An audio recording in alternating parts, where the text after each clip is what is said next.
The question that we ought to be asking ourselves is, why did NATO even exist after 1990?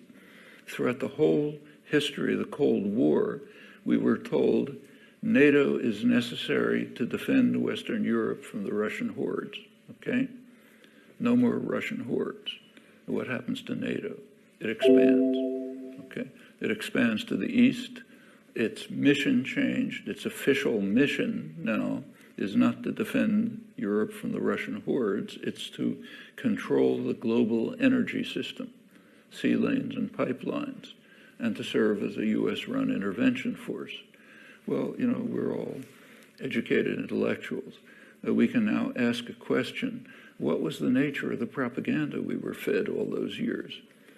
I mean, if NATO was there to defend the West from the Russians, why is it now expanding right to the borders of Russia, becoming a global U.S. intervention force, protecting sea lanes and pipelines and so on?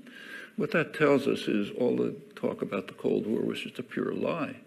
And there's plenty more evidence for that, which we could go into.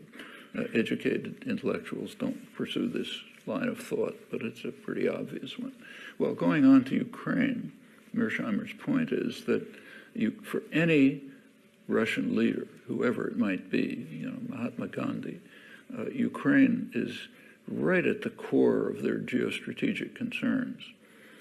For Ukraine to be taken into NATO, which is what is repeatedly threatened, would be a very serious threat to Russian security, quite apart from historical interests, which go way back, the origins of the Russian Empire, in fact.